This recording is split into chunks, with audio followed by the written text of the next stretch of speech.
Yeah. So, all right, so without further ado, I'm going to hand this over to WizardPC, who's going to talk all about Geeks with Driver's License or car PCs. Yay! Yay! There we go, that's better. It's better. Make me feel all warm and welcome since this is my first Phreaknic to speak at. It's also my first Phreaknic where I've actually lived in Nashville. So, I am WizardPC, and I guess the first thing I want to know is anybody here from mp3car.com? Did anybody show up? Other than Greg. All right. All right, well, who are you? Yeah, on mp3car.com, who are you? Okay, never mind. All right, that would not be mp3car.com. All right, so I guess we'll go ahead and get started. Did anybody actually show up with a computer in their car that's here? Okay, good. We've got a couple, because this would be my 5th Phreaknic, and as is every single year, a month or so before Phreaknic happens, my car PC explodes, or my car explodes. So I actually don't have a car PC right now. Take that for what it's worth. All right, let's see if we can get this thing to work, which it's not going to work either. All right, well, we'll just go old. There we go. Helps if I actually point it where it needs to go. So, I am WizardPC. I'm a member of Nashville 2600. This would be, my 4th Phreaknic. I've been a member of mp3car.com since 2000. There are, as of yesterday, about 50,000 members. I'm member number 814. I've been around for a while doing this stuff. I started actually in '99 with basically a laptop and a little 2.5-inch LCD television. That was not fun. So, let's do this again. Come on, work. All right, so here's kind of what we're going to do. We're going to cover what is a car PC and what is not a car PC. We're going to talk a little bit about the history. Then we're going to talk about how you build one. And this is going to be very general. I'm not going to cover any software. This is going to be mostly hardware stuff. And then we'll have the open discussion and then run outside and everybody can do show and tell for the people who brought car PCs. So, what is a car PC? Well, we'll first go with what is not a car PC, and that would be an iPod. An iPod in your car is not a car PC. A video head unit. You know, one of those Pioneer, AVIC 1, whatever, DVD, GPS, all that good stuff that you pay Crutchfield $1,800 for is not a car PC. I've actually had people get in my Saturn when I had that car, and they go, oh, yeah, my brother's got one of these. No, your brother doesn't have one of these. I'm the only one with one of these. So, and, of course, a PDA in your lap is also not a car PC. And also a laptop. I don't have a picture of this, but a laptop sitting on your passenger seat is also not a car PC. So, what is a car PC? A car PC is a personal computer permanently integrated into a vehicle's electrical and audio systems. This, for instance, is a 7-inch LCD touchscreen that I molded into my dash in my Saturn, and that right there makes it a car PC. We can't use the term carputer because some company trademarked it, and I don't want them coming after me. So you'll never hear me say that other than just that. So, once you actually get something kind of permanently mounted, then you really do have a car PC. Otherwise, you're just a geek, just driving around. I mean, So, and it's actually, this is the most fun part, is kind of figuring out how you're going to make it all work. It's also the most frustrating part. There's a lot of cussing in this part. Molding that screen actually took me 3 or 4 days after figuring out how to use Bondo, which I'd never done before.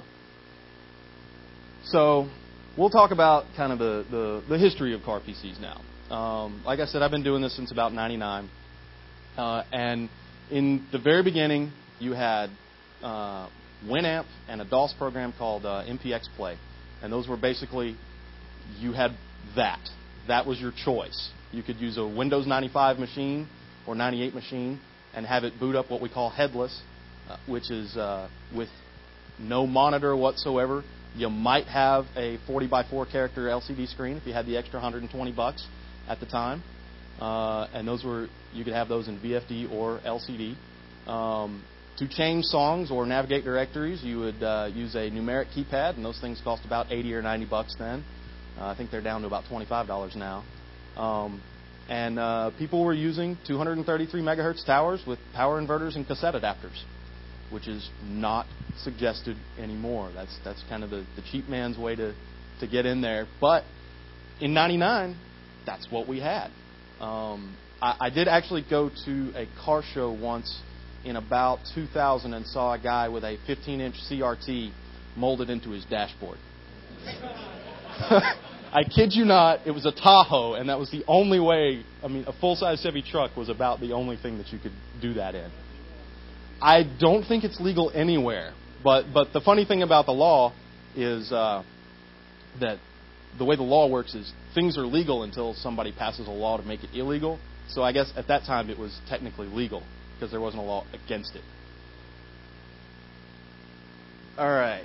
So that was kind of stage one. That was the, hey, this might be a good idea. And that's when mp3car.com was started. That's why it's named mp3car.com. Now, of course, it's much more than just MP3s. But that's kind of where we all started. So stage two is when people started getting creative. Because when you've got a power inverter and a 233 megahertz tower, well, how do you turn everything on and turn it off? You'll have a power switch for your power inverter, and then maybe you'll have a momentary switch run all the way from your trunk up to your dashboard so you can hit the power button.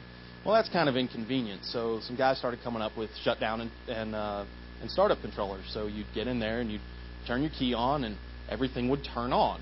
And when you turn your car off, everything would shut down gracefully because you can't really keep a power inverter and a computer running for very long in your car. I know it's about 3 hours because that's when your car won't start.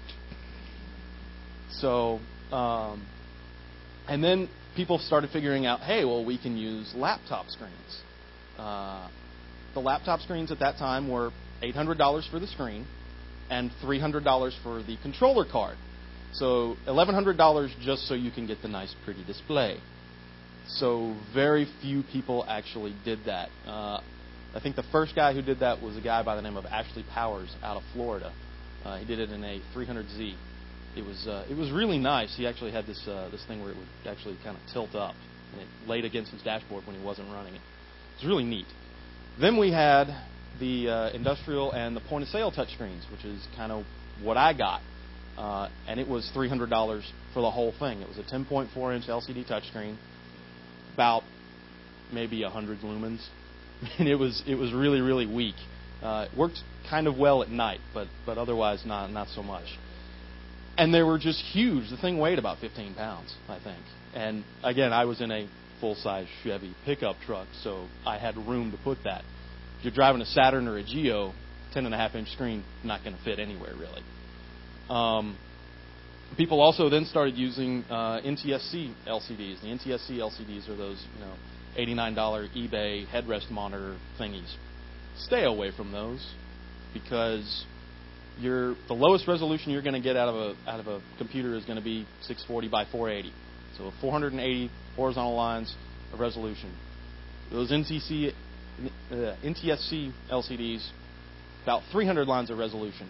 So it's actually down converting about a third of your screen. You can't read anything.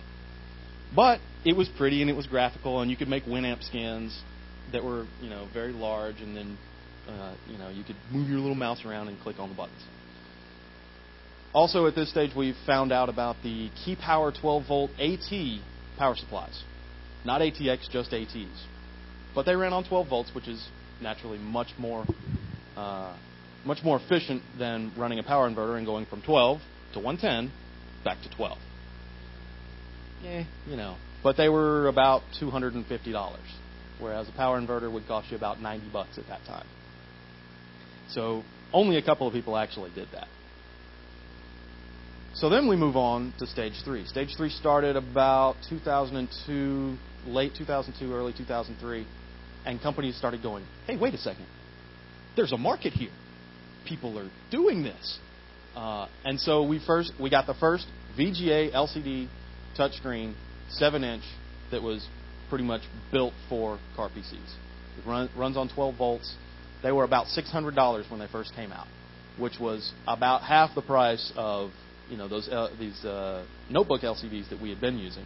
But it was still a lot of out of a lot of people's price ranges, myself included, because I was a poor college student when I started doing this. That's not fun.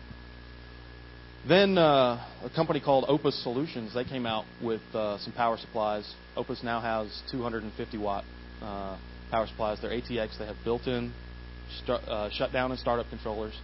The Opus power supply is basically the Rolls-Royce of power supplies. They're great. If you can afford one, get one. And then they started coming out with cases. This is a mini ITX case that's made to look like an amplifier. So it'll go in your trunk with all the rest of your things, and it looks like it fits there. And then also some companies started coming out with complete systems. But if you're in here and you're going to buy a complete system, I need your geek card. Okay? I mean, you shouldn't be doing that. But some of the last slides, I'll show you some of the really cool, neat, if I, had more money than sense, what I would buy. Hey. So, and stage 4 is kind of where we're at right now. We've kind of reached a mature stage. Basically, the only things that we're working on are better front ends, better software to deal with all the hardware that we've got. Some guys in the UK, I don't know if you guys know about the UK speed cameras, where you'll just be driving along and, oh, look, I was speeding, now I have a ticket. Well, they've got a speed camera database that you can download, and your car PC will actually come up and say, hey, there's a speed camera up ahead, you might want to slow down. I kid you not, and it's the greatest thing. I wish we had one here for red light cameras, but that's a whole nother talk.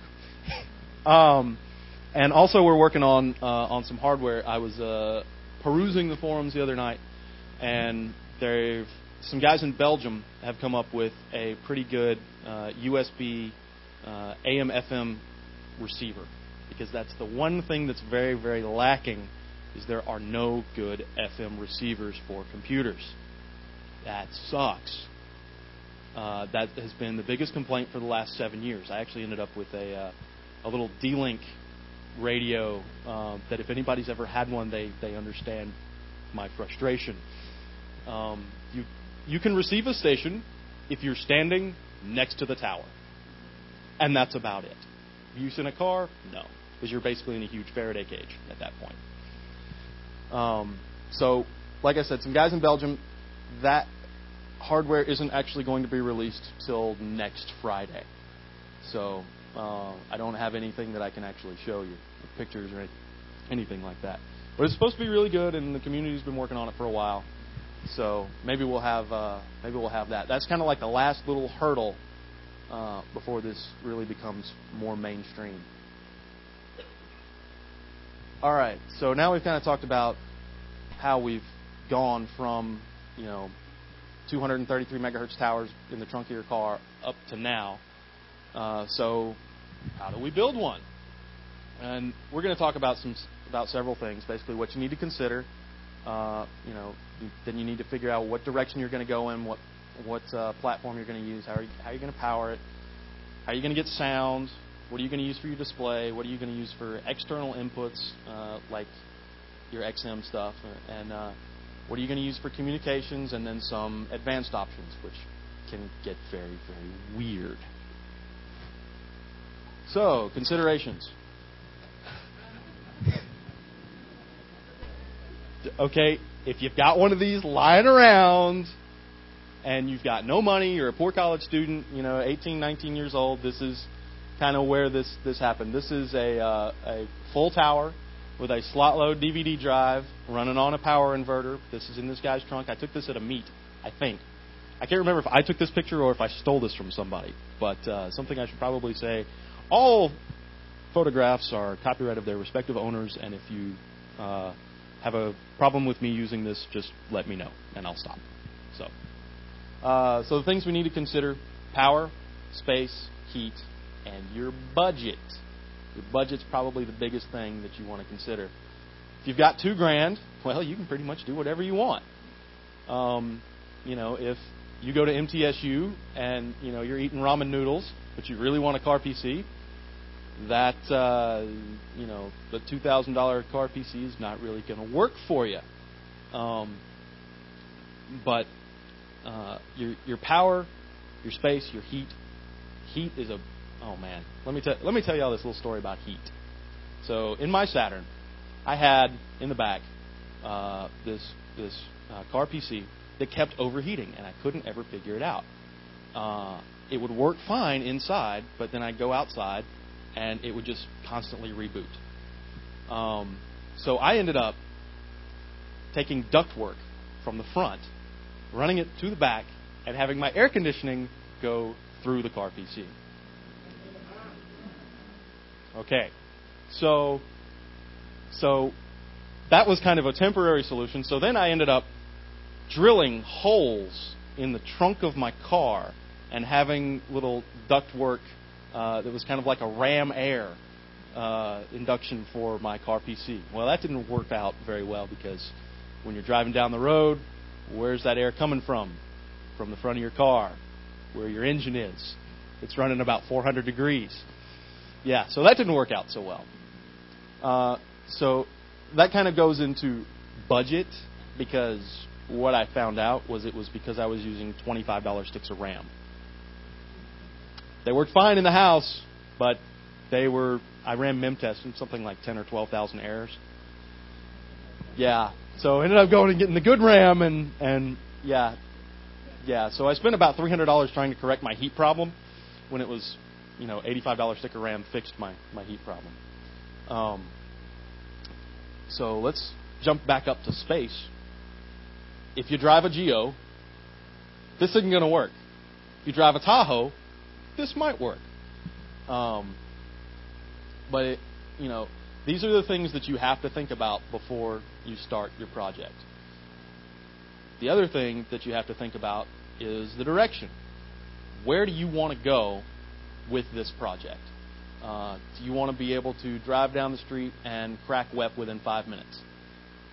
Okay, if you're going to do that, then a mini ITX that's 1,000 megahertz C3 processor, not going to work for you. If you're driving a Geo, you're not going to be able to do that. You're going to need like a van with a Beowulf cluster in the back and a generator, But this is the most important part of the whole thing, because so many people they get and they just start buying stuff. Like, oh yeah, I'm going to do this, I'm going to do this, I'm going to do this, I'm going to do this, and then they go, oh well, but I also want this other thing, and then they figure out that they can't do any of the other things they wanted to do if they wanted to do this one other thing. And I'll talk about that later, because that happened to me, sort of. So, now that you know where you're going to go, and you've got all your considerations as far as your power, your heat, all those things, you're going to choose a platform. Mini ITX is by far the most popular nowadays. The Mac Mini, people are using those a lot. There's a separate forum now on mp3car.com just for Mac Minis. I'm not a Mac guy because I'm straight. So...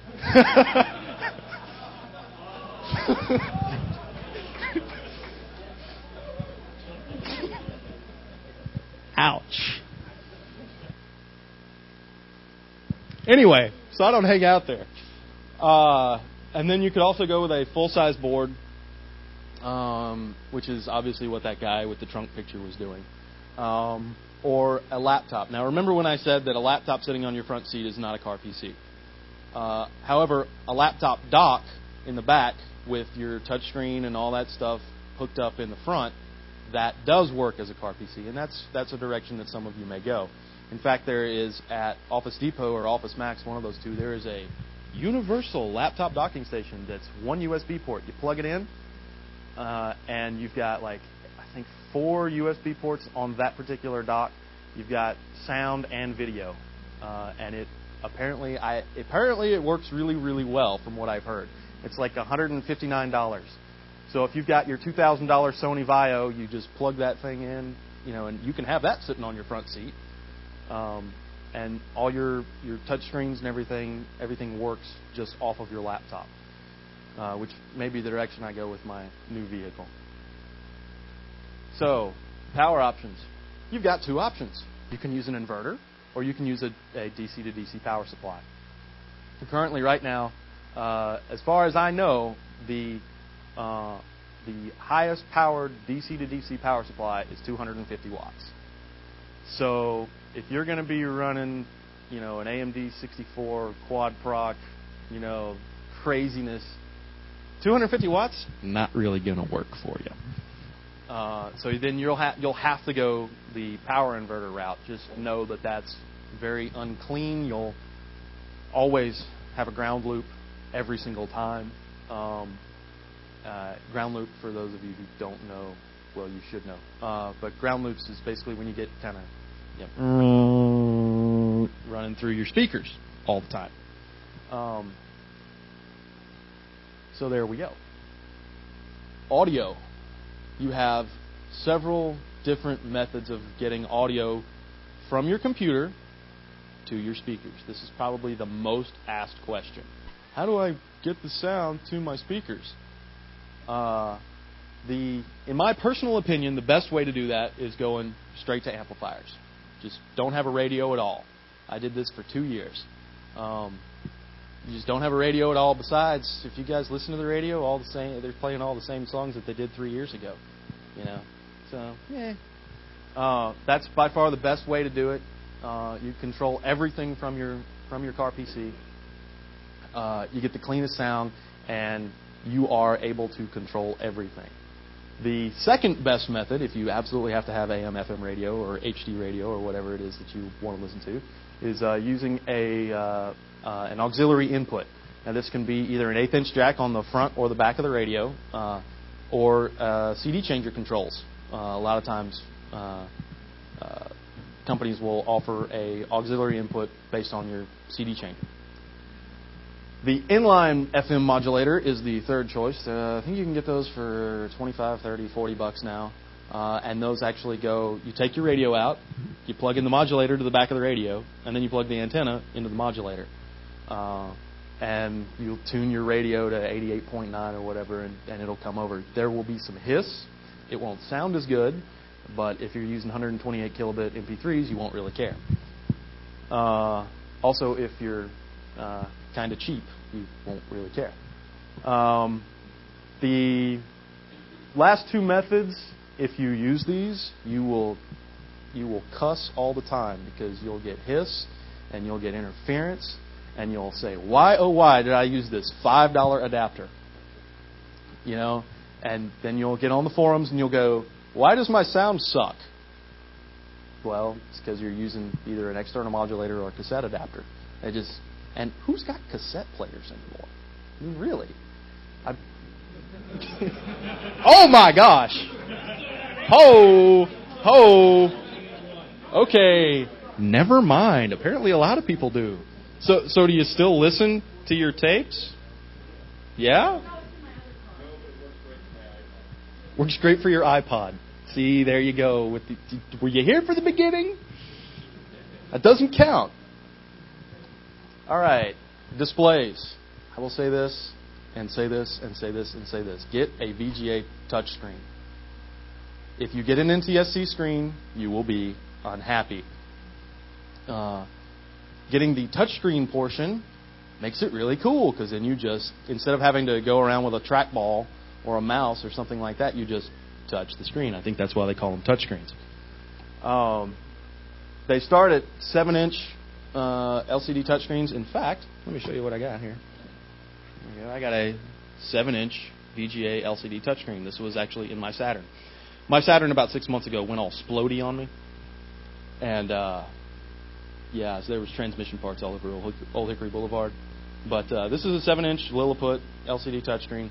You can get these for about $225 now at stores, or about $189 on eBay. There's no reason for you not to get this. If you go with the $85 or $45 NTSC screen, you're going to shoot yourself because it's going to suck. They've also got now they have the in-dash motorized LCD touchscreens. They're about 600-ish, I think. You turn on your car and it goes.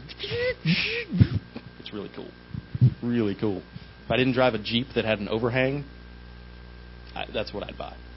They also now, I just found out, have transflective 7 and 8-inch LCD touchscreens.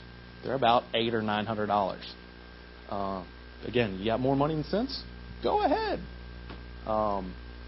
The things that you want to consider in getting the touchscreen is going to be the nits. If you get a 100 nit screen, you're not going to be able to see it. Get a 600, you'll be okay. Xenarcs, popularly Xenarcs are the best screens to buy, though my Lilliput, I've had it for 3 or 4 years. It's never given me any problems. So, but like anything, you'll get good and bad. All right, external inputs. We talked about the AM/FM radio stuff. Not really a good solution so far. Those guys from Belgium, I'm hopeful. Satellite radio. You can do XM or Sirius. I've done this before. It sounds really good. If you go to some kind of bit rot sites, you can find some old software that'll actually let you record the MP3 from the XM radio service and Sirius as well. OBD2, onboard diagnostics. If you own a car that was made after 1996, you have OBD2. OBD2 is a diagnostic port. You can plug an OBD2 cable into that port and then plug it into a USB or serial port on your computer, and you get real-time stats of what your engine's doing. RPMs, I think you can extrapolate speed. Various front ends have actual plug-ins that'll let you do this. The hardware costs, about $100 I think now? Yeah, about $100. So I drive a 93 Jeep, so I'm not really concerned because I don't have OBD2. If you got pre-96, you're kind of up a creek as far as that goes. All right, let's see. Now, communication. You've got Wi-Fi for war driving. Works really well. You can do Bluetooth for connecting with your cell phone. There's a program called Phone Control, written by a guy named Zorro. I can't remember what country he's from, but it's really cool. You take your Bluetooth cell phone, you get in the car, your phone rings, and it shows up on your LCD touchscreen who's calling, and you can click and answer it, and the phone goes through your sound system. It's really nice, yeah. Edge and GPRS, which is what I've got. I go through my little MDA,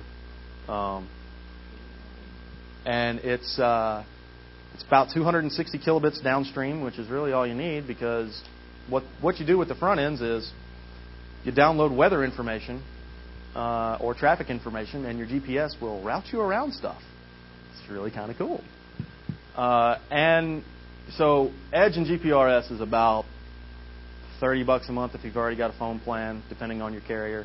$50 a month if you've already got a phone plan, depending on if you're with that big orange carrier, and $100 a month if you're not with any carrier.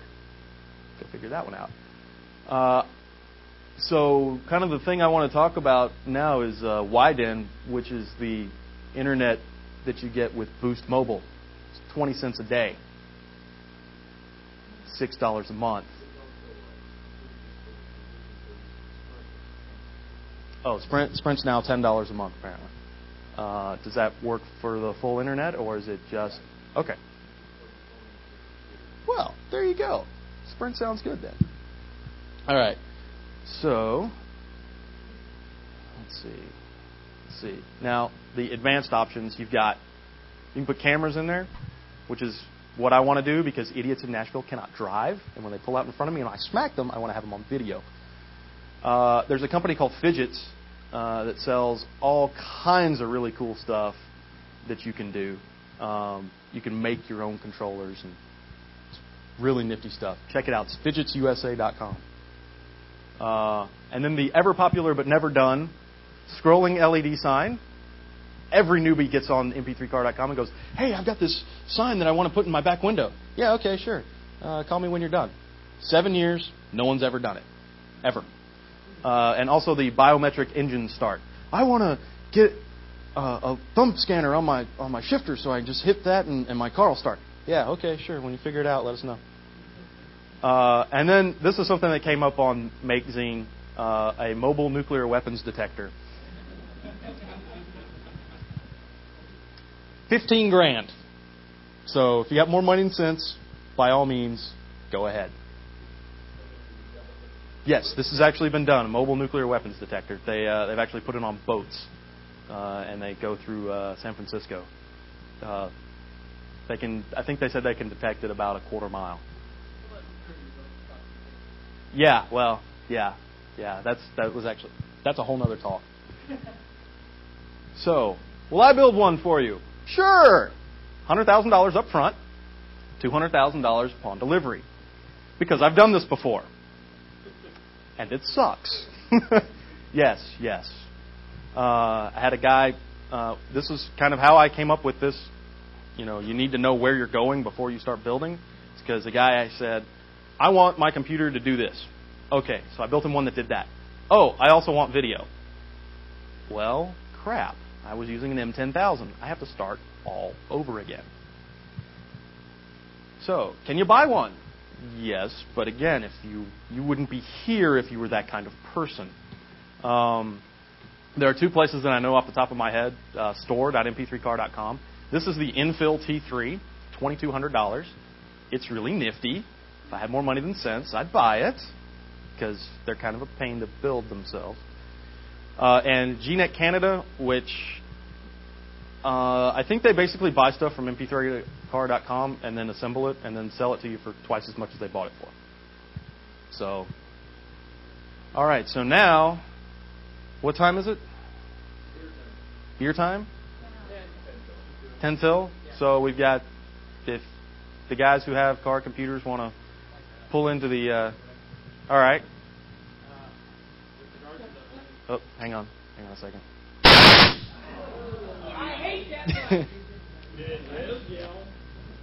By the way, we got a discount on mics.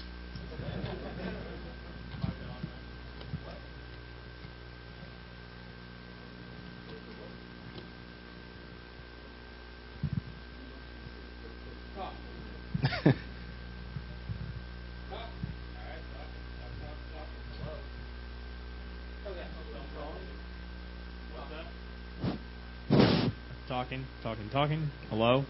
Okay. Word.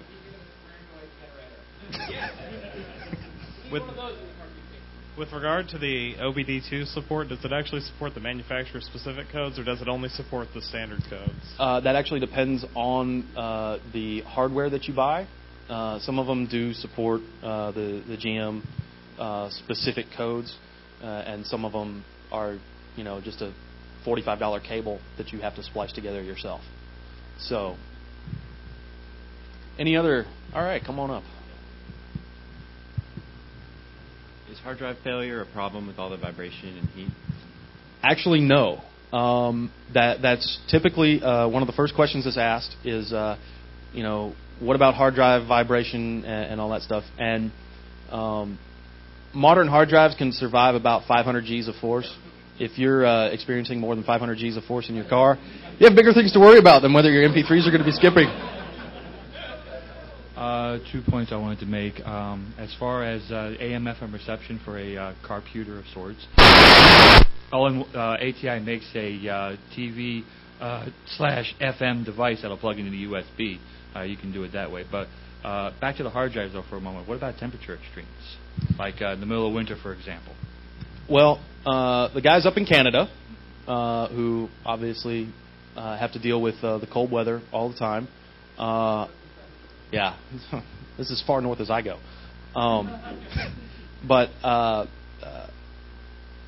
that's always been a concern. But we've never actually heard of a hard drive failing just because it was sitting in their car. And again, with the vibrations,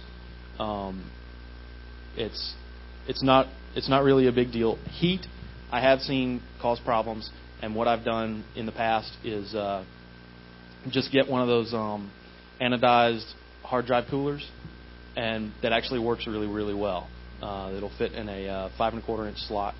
I built the car PC that I built for the guy who couldn't make up his mind what he wanted to do. That I had one of those in there, and it actually reduced my temperatures from 120 degrees operating temperature to about 80.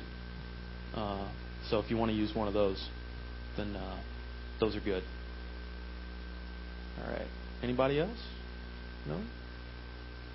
All right. So if... all right. When you're doing GPS, do you have to mount your antenna somewhere not in the trunk? Or do you get reception inside the trunk? If you drive a Saturn, you can... Yeah, they're plastic. A lot of times what guys will do is they'll either mount it on top of the trunk, in the back window, or underneath the dash in the front. Because the GPS signals will go through plastic, but they won't go through metal. With regard to the GPS stuff, are there any open source wares that are out there that will read the shape data and whatnot that you can get from states, or is that information just not available? This has been talked about before, and I know there's a guy who does Linux stuff named Chris Bergeron. He's actually talked up here before. His website is dashworks.com, DASHWERKS. And the last time I talked to him, they were talking about getting an open source app going that could read the Navtec maps. But I have not heard anything about that since. There is a separate Linux forum on mp3car.com that I'm sure they'd know more about that than me. Before getting shot at, I want to say I go with Windows for reliability in this particular instance. So I'll have the Linux guys and the Mac Mini guys outside to beat me later on. So. Do you want to beat it, or do you want to shot in the arm? Yeah, I know. Yeah. So. We're here to please, man. All right. Good deal. Say again. No, Linux guys are not gay. Well, there's that. So. All right. So you guys with car PCs. Did you guys want to show them off?